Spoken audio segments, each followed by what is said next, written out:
And the idea is that the death and destruction will be such that the world has never known. I'd like to know how that could possibly happen, considering all of the Christians who have been murdered under the Crusades, murdered during the Spanish Inquisition, murdered by Caesar in his Roman Colosseum, murdered during the destruction of Jerusalem, the sanctuary, and all the desolations that took place then in AD 70. The murder and the imprisonment of all of the Christians who are in China even today.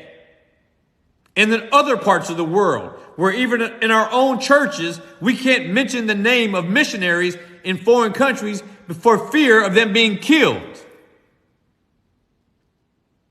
You're telling me that all those people, they didn't endure tribulation. If you read Fox's Book of Martyrs, you will find out the number of people that were murdered and killed by the Christian church, by the Catholic Church of the Protestants, because of their faith and their unwillingness to recant their disregard for the Catholic Church.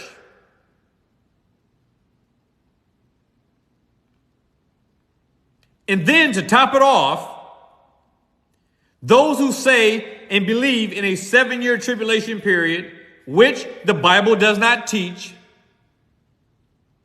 they will tell you that before the tribulation takes place, that all the Christians will be gone before that happens. So here's my first question to all of you brain dead believers who support the notion of a 7-year tribulation. And I meant to say that, brain dead. If all of the Christians who are indwelt by the Holy Spirit, which is the only way you can be a Christian, if you are all taken out of the world before the 7-year tribulations begin, then how is it that the first 3.5 years is a period of peace? How do you define peace?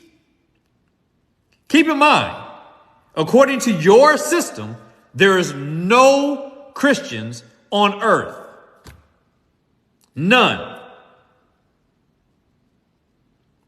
No Christians on earth. Because they were, quote unquote, raptured. They were raptured.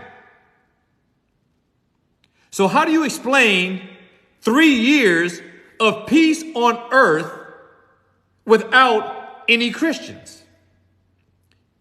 I know it's not true. This is my point.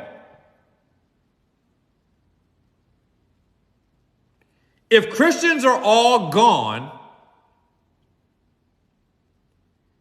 with the rapture that takes place prior to the inauguration of a 7-year tribulation, in the first half or 3.5 years of that tribulation is peaceful, how can that be if all the Christians are gone?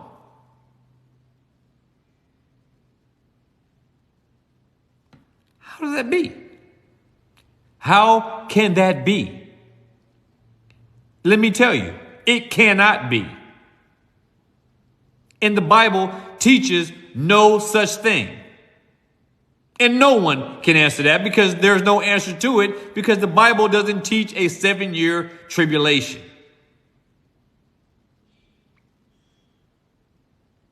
Doesn't teach it. Now,